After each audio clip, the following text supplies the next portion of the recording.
নমস্কার বন্ধুরা, আমি সোলাঙ্কি আমার নীতিমূলক গল্পের আসর ও ভৌতিক গল্পের আসরে আমার ছোট ছোট ভাই বোন এবং আমার দাদা দিদিদের আরও একবার অনেক অনেক স্বাগত। যিনারা প্রতিদিনের শ্রোতা বন্ধু তাঁদের উদ্দেশ্যে তো অবশ্যই, আর যিনারা আজ আমার চ্যানেল নতুন ভিজিট করছেন তাঁদের উদ্দেশ্যেও থাকলো অসংখ্য ধন্যবাদ। যিনারা নতুন তাঁদের উদ্দেশ্যে বলবো, যদি আজকের গল্পটা আপনাদের ভালো লেগে থাকে তাহলে অবশ্যই আমার পাশে থাকার অনুরোধ রইল। আর আমার পাশে থাকার জন্য আমার চ্যানেলটাকে সাবস্ক্রাইব করে পাশে থাকা বেল আইকন প্রেস করে অল নোটিফিকেশান করে দেবেন। তাহলে আমি যখনই যেইরূপ গল্প নিয়ে উপস্থিত হব সেগুলো আপনাদের ফোনে সময় মতো নোটিফিকেশান আকারে পৌঁছে যাবে। আর গল্পটা যদি সত্যিই খুব ভালো লেগে থাকে তাহলে অবশ্যই একটা করে লাইক করবেন, পারলে বন্ধুদের সাথে অবশ্যই শেয়ার করবেন। তো বন্ধুরা, কথা না বাড়িয়ে আজকে আমরা যে গল্পটা পড়তে চলেছি, গল্পটার নাম হলো ছায়াময়ী। লিখেছেন গীদা মপাসা।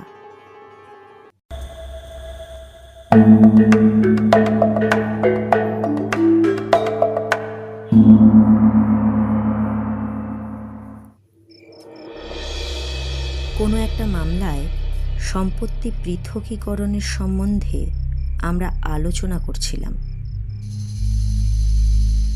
রু দ্য গ্রেনেল এর পুরনো বাড়িতে সন্ধ্যার সময় কয়েকজন বন্ধু মিলে জটলা করছিলাম আমরা। কথা ছিল আমাদের মধ্যে প্রত্যেকেই একটা সত্যি কাহিনী বলবে। তারপরে ৮২ বছর বয়স্ক মার্কুই দে লাটুর স্যামুয়েল দাঁড়িয়ে উঠে কম্পিত স্বরে নিম্নলিখিত কাহিনীটি বললেন। আমিও কিছু আশ্চর্য কাহিনীর কথা জানি। কাহিনীগুলি এমন অদ্ভুত যে সারা জীবন ধরে তারা আমাকে ভাবিয়ে তুলেছে। ৫৬ বছর আগে এই ঘটনাটা ঘটেছিল।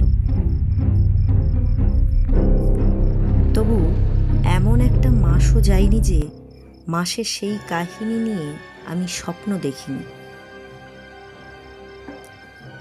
সেদিন যে ভয়টা আমি পেয়েছিলাম সেই ভয়টা আজও আমার মন থেকে অপসৃত হয়নি। পুরো ১০টি মিনিট ধরে সেই ভয়ঙ্কর ঘটনার সামনে আমি বসেছিলাম।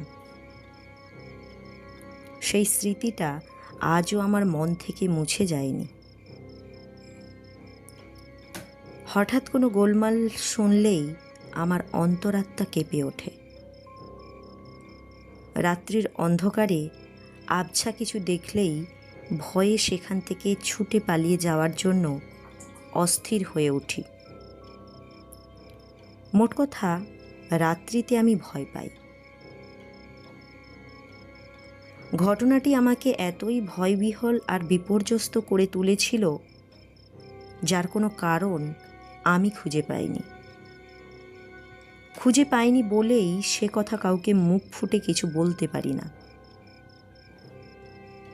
ঠিক যেভাবে ঘটনাটি ঘটেছিল সেভাবে আমি তোমাদের কাছে বলবো না।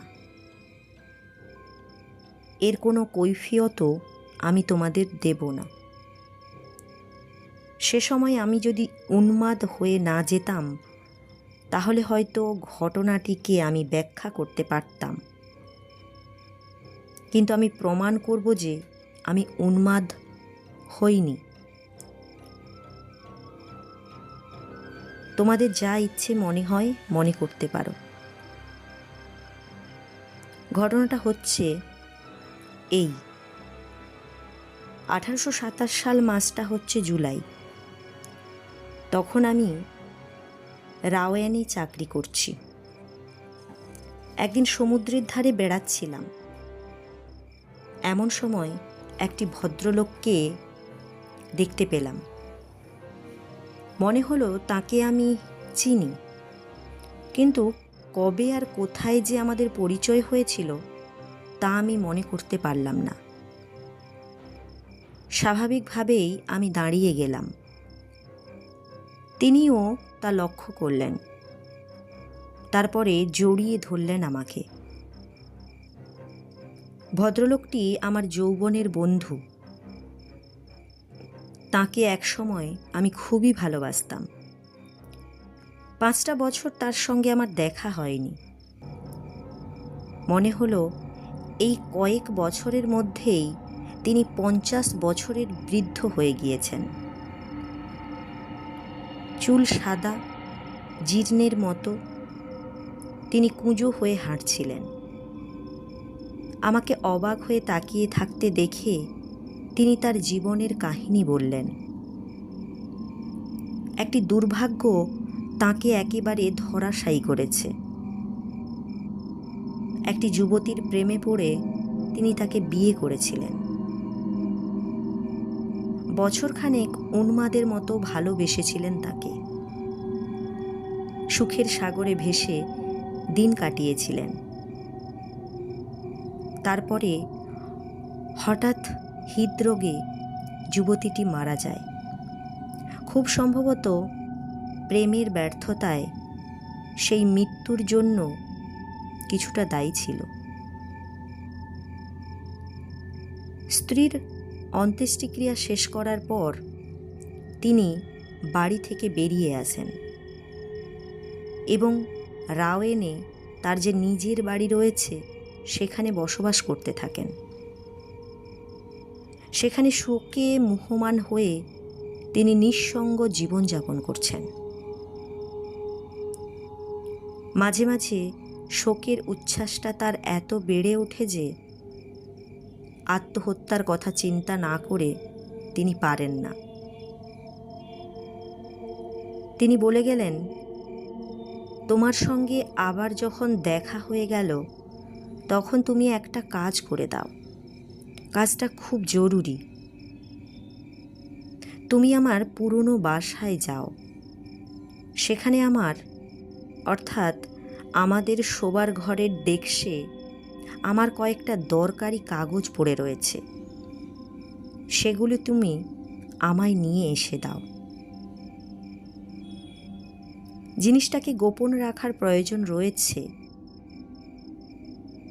তাই আমি কোনো উকিল বা চাকরকে সেখানে পাঠাতে চাইনি। আমার কথা যদি বলো তাহলে বলবো, বিশ্বের কোনো কিছুর লোভেই আর আমি সেখানে যাব না। তোমাকে আমি ঘরের চাবিটা দিচ্ছি। চলে আসার সময় নিজেই আমি ঘরে তালা দিয়ে এসেছিলাম। সেই সঙ্গে দিচ্ছি ডেস্কের চাবি। মালিককেও একখানা চিঠি লিখে দিচ্ছি। সেই তোমাকে দরজা খুলে দেবে। কিন্তু কাল এসো, আমার সঙ্গে প্রভাতী চা খাবে। পরের ব্যবস্থাটা আমরা তখনই করে ফেলব। এইটুকু সাহায্য আমি করব। এই বলে তাকে আমি আশ্বাস দিলাম। একটু বেরিয়ে আসা ছাড়া অন্য কোনো কঠিন ব্যাপার নয়। রাওয়েন থেকে মাত্র কয়েক মাইল দূরে তার পূর্বতন বাড়ি। ঘোড়ায় চড়ে সেখানে পৌঁছতে ঘণ্টাখানেক সময় লেগেছিল মাত্র। পরের দিন সকাল 10টায় ব্রেকফাস্টের জন্য আমি বন্ধুর বাসায় হাজির হলাম। দুজনে বসে একসঙ্গেই খেলাম, কিন্তু তিনি বিশেষ কোনো কথা বললেন না। তিনি কথা না বলার জন্য আমার কাছে ক্ষমা চাইলেন। বললেন, ও বাড়ির কথা মনে হতেই আমি শোকে মুহ্যমান হয়ে পড়েছি। পুরানো শোকটা আবার আমার মাথায় উথলে উঠেছে। তাকে দেখে বেশ উত্তেজিত বলেই মনে হলো তিনি কি যেন ভাবছেন, যেন তার মনের মধ্যে একটা ভীষণ সংঘর্ষ চলছে। অবশেষে কি আমাকে করতে হবে সে সম্বন্ধে আমাকে সব বুঝিয়ে বললেন। কাজটা খুব সহজ। ডেস্কের ডান দিকের প্রথম ড্রয়ারে 2টো চিঠির প্যাকেট রয়েছে, আর রয়েছে এক বান্ডিল কাগজ। সেই ড্রয়ারের চাবিটা আমাকে তিনি দিলেন। তিনি বললেন, চিঠিগুলির উপরে ইচ্ছে করলে তুমি চোখ বুলাতে পারো।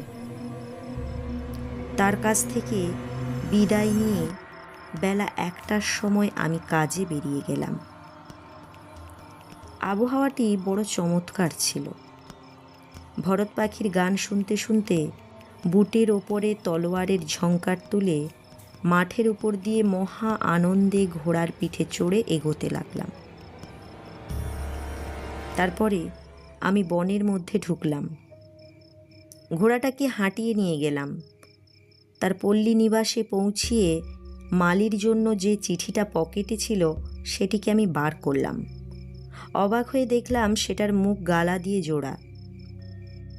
বিরক্ত হয়ে আমি ভেবেছিলাম ফিরে আসি, কিন্তু তারপরেই মনে হলো এইভাবে ফিরে গেলে নিজের ভাবাবেগকেই প্রাধান্য দেওয়া হবে। আমার বন্ধুটি তার বর্তমান মানসিক পর্যায়ের জন্যই হয়তো অন্যমনস্কভাবে চিঠিটা এঁটে দিয়েছেন, আর আমি তা লক্ষ্য করিনি। দেখে মনে হলো প্রায় বছর 20 বাড়িটি পরিত্যক্ত হয়েছে। সেটা খোলা একটা ভাঙা যে অবস্থায় রয়েছে, কিভাবে দাঁড়িয়ে রয়েছে সেটা ভেবেই আমি আশ্চর্য হয়ে গেলাম। ভেতরে ঢোকার রাস্তাটা বড় বড় ঘাসে বোঝাই হয়ে গিয়েছে। ফুল গাছগুলিকে উঠোনের ঘাসে আর চেনা যায় না। জানালায় জোরে ঝাঁকানি দেওয়ার সঙ্গে সঙ্গে পাশের দরজা দিয়ে একটি বুড়ো লোক বেরিয়ে এসে আমাকে দেখে কেমন যেন অবাক হয়ে গেল। চিঠিটি পেয়ে সে পড়ল, একবার নয় বারবার। তারপরে সেটি পকেটে ঢুকিয়ে আমাকে জিজ্ঞেস করল, কি চাই আপনার? আমি ছোট করে বললাম, তোমার তা জানা উচিত, কারণ মনিবের নির্দেশ তুমি পড়েছ। আমি ঘরে ঢুকতে চাই। কেমন যেন বিভ্রান্ত হয়ে গেল লোকটি। মানে, আপনি মেয়েটির ঘরে ঢুকবেন? ধৈর্যচ্যুতি ঘটার জোগাড় হলো আমার। এই শোনো, তুমি কি আমাকে পরীক্ষা করতে চাও? বিভ্রান্ত হয়ে সে আমতা আমতা করতে লাগলো। না, তা নয় স্যার। সেই থেকে তার মৃত্যুর পর থেকে ও ঘরটা আর খোলা হয়নি। আপনি যদি একটু অপেক্ষা করেন, আমি দেখে আসি। আমি চটে উঠে থামিয়ে দিলাম তাকে। বললাম, কি বলতে চাইছো তুমি? চাবি আমার কাছে, তুমি ঘরে ঢুকবে কি করে? তাহলে স্যার আসুন। এছাড়া আর কিছুই বলার ছিল না তার। বললাম, আমাকে সিঁড়িটা দেখিয়ে দিয়ে তুমি চলে যাও, আমি নিজেই ঘরে ঢোকার ব্যবস্থা করব। কিন্তু স্যার, মানে বাস্তবিক। এবারে আমি সত্যি চটে গেলাম। বললাম, এখন তুমি চুপ করো, বক বক করলে মজাটা বুঝতে পারবে।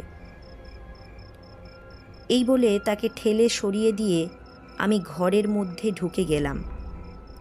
প্রথমে আমি রান্নাঘরে ঢুকে গেলাম, তারপরে ঢুকলাম দুটি ঘরে। একটি ঘরে থাকতো তার চাকর, আর একটি ঘরে তার স্ত্রী। তারপরে পড়ল একটি বড় হল ঘর। সেখান থেকে উঠলাম সিঁড়িতে। তারপরে বন্ধুর নির্দেশিত ঘরের দরজাটাকে চিনতে পারলাম। দরজাটা সহজেই খুলে ফেললাম। তারপরে ভিতরে ঢুকলাম। ঘরটা এত অন্ধকার ছিল যে প্রথমে আমি কিছুই দেখতে পাইনি। আমি একটু চুপ করে দাঁড়িয়ে গেলাম। অনেক দিন ধরে ঘর বন্ধ থাকলে, বিশেষ করে যে ঘরের মধ্যে কেউ মারা গিয়েছে, সেই রকম ঘরের মধ্যে গিয়ে দাঁড়ালে যেরকম একটা পচা ভ্যাপসা গন্ধ বেরোয়, এই ঘরটির ভেতরেও সেই রকম শ্বাসরোধকারী একটা দুর্গন্ধ ছাড়ছিল। তারপরে ধীরে ধীরে অন্ধকারে আমার চোখ দুটো থিতিয়ে এলো। সেই বিরাট অগোছালো শোয়ার ঘরটি আমি বেশ ভালো করেই দেখতে পেলাম। দেখলাম বিছানার ওপরে কোনো চাদর পাতা নেই, কিন্তু তখনও একটা মাদুর পাতা রয়েছে, আর রয়েছে বালিশ। তার একটির উপরে বেশ গভীর একটা দাগ পড়েছে। দেখলেই মনে হবে কিছুক্ষণ আগেই কেউ যেন কনুইয়ের ওপরে তার মাথাটি রেখে বিশ্রাম করছিল। চেয়ারগুলি এদিকে ওদিকে ছড়ানো। একটা ছোট্ট ঘর আমার চোখে পড়ল। তার দরজা অর্ধেকটা খোলা।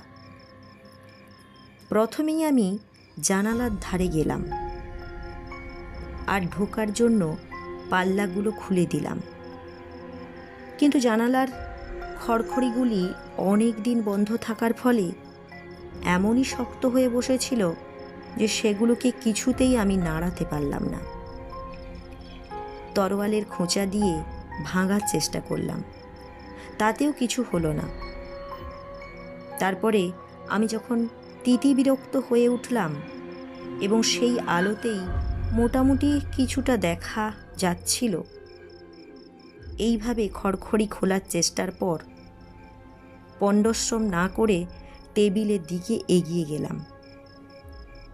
একটা আরাম কেদারার উপরে বসে যে ড্রয়ারটির কথা বন্ধু আমাকে বলেছিল তার ডালাটা টানলাম। ড্রয়ারটা একেবারেই বোঝাই হয়েছিল। আমার দরকার মাত্র 3টি কাগজের প্যাকেটের। সেগুলোই হাতাড়াতে লাগলাম।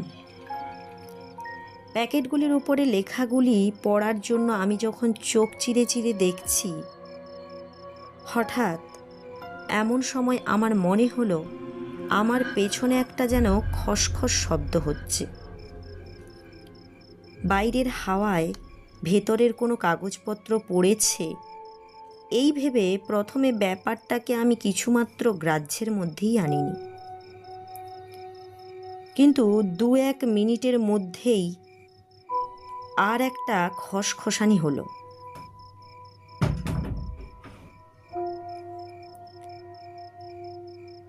এবারে খুব কাছে, আর প্রায় অস্পষ্ট সে শব্দ। আমার চামড়ার ভিতর দিয়ে একটা অস্বস্তিকর কনকনে শিহরণ বয়ে গেল। ব্যাপারটাকে গ্রাহ্যের মধ্যে আনা মূর্খতা হবে ভেবে একবারও ঘাড় ফিরিয়ে দেখলাম না আমি। তখন আমি দ্বিতীয় প্যাকেটটা পেয়েছি এবং তৃতীয় প্যাকেটটা তুলে নেওয়ার জন্য হাত দিয়েছি। এমন সময় ঠিক আমার কাঁধের ওপরে একটি দীর্ঘ আর করুণ যন্ত্রণাদায়ক নিঃশ্বাস এসে পড়ল। হঠাৎ পাগলের মতো এক ঝটকায় পেছনে ঘুরেই লাফ দিলাম আমি। কয়েক ফুট দূরে গিয়ে দাঁড়ালাম। লাফ দিয়েই তরোয়ালের মাথাটা মুঠোর মধ্যে ধরে আমি দাঁড়ালাম ঘুরে। সত্যি কথা বলতে কি, অশরীরীটি আমার ঠিক পাশেই দাঁড়িয়ে রয়েছে। এটা অনুভব করতে না পারলে কাপুরুষের মতো আমি চোঁ চোঁ দৌড় দিতাম। কি দেখলাম? একটি মহিলা, দীর্ঘাঙ্গিনী, সাদা ধপধপে তার পোশাক, যে চেয়ারের ওপরে এক মুহূর্ত আগে আমি বসেছিলাম, সেই চেয়ারের পেছন থেকে আমার দিকে তাকিয়ে রয়েছে। আমার সারা শরীরের ভেতরে এমন একটা কাঁপুনি ধরল যে আর একটু হলে আমি মেঝের ওপরে পড়ে যেতাম। সেই ভয়ানক আতঙ্ক যে কোনোদিন অনুভব করিনি, তাকে আমার অবস্থাটা বোঝানো যাবে না। অথচ সেই আতঙ্কের পেছনে কোনো যুক্তি আমি খুঁজে পাইনি। এই অবস্থায় কোনো কিছু চিন্তা করার মতো মানসিক অবস্থা মানুষের থাকে না। হৃদয় স্পন্দন থেমে যাওয়ার উপক্রম করে। সারা শরীরটা স্পঞ্জের মতো শিথিল হয়ে যায়। মনে হয় প্রাণটুকু এবারে বুঝি বেরিয়ে যাবে। ভূতট্রুত কোনোদিনই আমি বিশ্বাস করিনি, তবু সেদিন ভূতের ভয়ে আমি আঁতকে উঠেছিলাম। সেদিন সেই অশরীরী আত্মাটিকে চোখের সামনে দাঁড়িয়ে থাকতে দেখে আমি যে ভয় পেয়েছিলাম, ওরকম ভয় জীবনে আর কোনোদিনই আমি পাইনি। সে যদি কথা না বলতো তাহলে হয়তো আমি মারাই যেতাম, কিন্তু সে কথা বলল। এমন মিষ্টি সুরে বলল যে আমার হৃদয়ের সমস্ত তন্ত্রীগুলি ঝঙ্কৃত হয়ে উঠল। এ কথা আমি বলতে পারবো না যে নিজেকে সামলিয়ে নিতে পেরেছিলাম আমি। সূক্ষ্মভাবে চিন্তা করার শক্তিও যে আমি ফিরে পেয়েছিলাম, সে কথাও বলবো না আমি। না, আমি এত ভয় পেয়েছিলাম যে কি করছি তা আমি মোটেই বুঝতে পারিনি। তবে হ্যাঁ, একটা গর্ব সৈনিকের শেষ দম্ভ নিয়ে আমি মুখের চেহারাটাকে মোটামুটিভাবে সহজ করে রাখতে পেরেছিলাম। নিজের কাছে ভূতই হোক অথবা কোনো নারীই হোক, তার কাছে আমি যে ভয় পাইনি সেটাই প্রমাণ করতে চেয়েছিলাম। অবশ্য পরে এটা আমি বুঝতে পেরেছিলাম, কারণ সেই মূর্তিটা দেখার পরে আমি তোমাদের নিশ্চয় করে বলতে পারি ওসব কথা আদৌ মনে হয়নি আমার। তখন আমি সত্যিই ভয় পেয়েছিলাম। মেয়েটি বলল করুণ কণ্ঠে, স্যার, আমার জন্য অনেক কিছু আপনি করতে পারেন। উত্তর দেওয়ার চেষ্টা করেছিলাম আমি, কিন্তু মুখে কোনো কথা জোগায়নি। গলার ভেতর থেকে কেবল একটা অস্পষ্ট শব্দ তালগোল পাকিয়ে বেরিয়ে এসেছিল মাত্র। সে বলে গেল, করবেন, আপনি আমাকে বাঁচাতে পারেন, নীরোগ করতে পারেন আমাকে। আমার ভীষণ কষ্ট হচ্ছে, ভীষণ ভীষণ। এইভাবে বলতে বলতে সে সেই চেয়ারের ওপরে বসে পড়ল। তারপরে আমার দিকে তাকিয়ে আবার বললেন, করবেন? তখন আমার গলা দিয়ে স্বর বেরোলো না, কেবল ঘাড় নেড়ে বললাম, হ্যাঁ করব। এই কথা শুনে মেয়েটি আমার সামনে কচ্ছপের খোলার একটা চিরুনি ধরে আস্তে আস্তে বলল, আমার চুলগুলি আঁচড়িয়ে দিন, তাতেই আমার অসুখ সেরে যাবে। চুল আমার আঁচড়ে দিতেই হবে আপনাকে। আমার মাথার দিকে চেয়ে দেখুন, কি কষ্টই না পাচ্ছি। এই চুলগুলি আমাকে যন্ত্রণা দিচ্ছে। তার চুলগুলো খোলা, লম্বা আর কালো।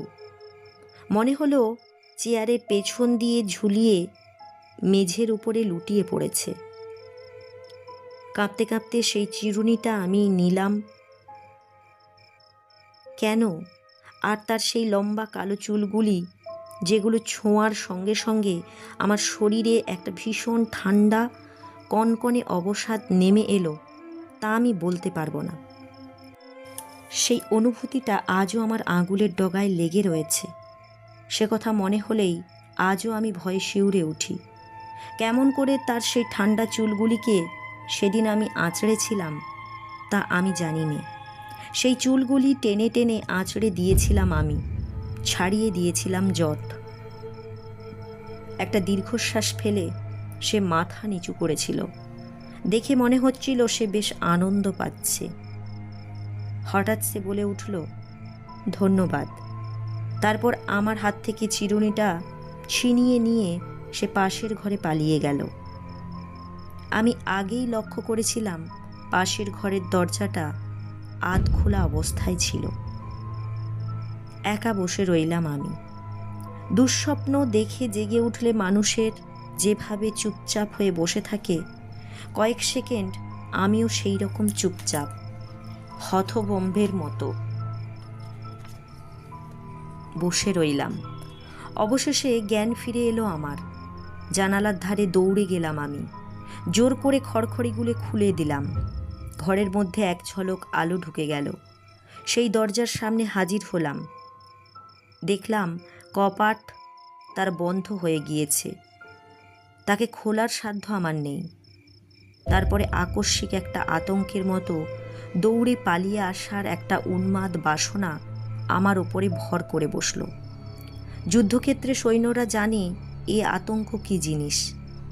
ডেস্কের ওপরে কাগজের যে 3টি প্যাকেট পড়েছিল সেগুলি তুলে নিয়ে ঘর থেকে ছুটে বেরিয়ে এলাম। আমি 4টে করে সিঁড়ির ধাপ এক এক লাফে পেরিয়ে এলাম। কেমন করে যে শেষ পর্যন্ত বাইরে বেরিয়ে এলাম তা আমি জানি নে। ঘোড়াটা আমার একটু দূরে দাঁড়িয়েছিল। সোজা তার ওপরে লাফিয়ে পড়ে ঊর্ধ্বশ্বাসে ঘোড়া ছুটিয়ে দিলাম। পুরো 1 ঘন্টা ধরে আমি কেবলই ভাবতে লাগলাম, সত্যিই কি আমি দেখেছি? আমার স্নায়ুগুলি দুর্বোধ্য কোনো আতঙ্কে যে দুর্বল হয়ে পড়েছিল সে বিষয়ে কোনো সন্দেহ নেই। মানসিক দুর্বলতার ফলেই মাঝে মাঝে আমরা অলৌকিক বস্তু দেখতে পাই। এই অলৌকিক ঘটনার মূল রয়েছে অতি প্রাকৃত কোনো শক্তি। জানালার কাছে এসে আমার মনে হলো হয়তো আমি কোনো অবাস্তব ছায়াই দেখেছি। তারপরেই হঠাৎ আমার বুকের দিকে লক্ষ্য পড়ল। আমার সামরিক পোশাক চুলে ভর্তি হয়ে গিয়েছে, মেয়েদের লম্বা চুল। আমার গলার বোতামে আটকে রয়েছে। কাঁপতে কাঁপতে একটি একটি করে খুঁটে সেগুলো আমি বাইরে ফেলে দিলাম। তারপরে আমি আর্দালিকে ডাকলাম।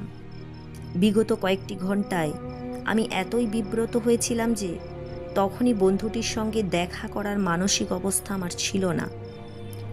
তাকে আমার কি বলা উচিত সে বিষয়েও কিছু চিন্তা করার ছিল আমার। আর্দালির হাতে বন্ধুটিকে তার চিঠিগুলি পাঠিয়ে দিলাম। বন্ধুটি সেনানীটির হাতে প্রাপ্তি স্বীকারও করেছিলেন। বিশেষ করে আমার কথাই তিনি জিজ্ঞাসা করেছিলেন তাকে। সেনানীটি তাকে বলেছিল যে রোদে আমার মাথা ধরেছে, আমি অসুস্থ। সংবাদটা পেয়ে তাকে আমার সম্বন্ধে বেশ উদ্বিগ্ন হতে দেখা গিয়েছিল। পরের দিন প্রভাতে সত্য কথাটা বলার অভিপ্রায় নিয়ে আমি তার বাসায় গেলাম। শুনলাম আগের দিন সন্ধেবেলাতেই তিনি নাকি বেরিয়ে গিয়েছেন, তখনও ফেরেননি। সেদিন আবার গেলাম, তখনও তিনি ফেরেননি। 1 সপ্তাহ আমি অপেক্ষা করলাম, তখনও তিনি নিরুদ্দেশ। ব্যাপারটা আমি কর্তৃপক্ষদের জানালাম। অনুসন্ধান করার জন্য দল বেরোলো, কিন্তু তাঁর কোনো চিহ্ন কেউ দেখতে পেল না। বা কিভাবে তিনি নিরুদ্দেশ হয়ে গেলেন সে বিষয়েও কেউ কিছু জানে না। বন্ধুর পরিত্যক্ত সেই গ্রাম্য বাড়িটিকে পুঙ্খানুপুঙ্খরূপে অনুসন্ধান করা হলো। সন্দেহজনক কোনো কিছুই চোখে পড়ল না। সেখানে যে কোনো মহিলাকে আটকে রাখা হয়েছে তাও কোনো নিদর্শন পাওয়া গেল না। অনুসন্ধানে কিছু পাওয়া গেল না দেখে অনুসন্ধান বন্ধ করে দেওয়া হলো। পরের 56 বছর ধরে আর কিছু শুনিনি আমি আগেও যা জানতাম আজও তাই জানি, তার বেশি নয়।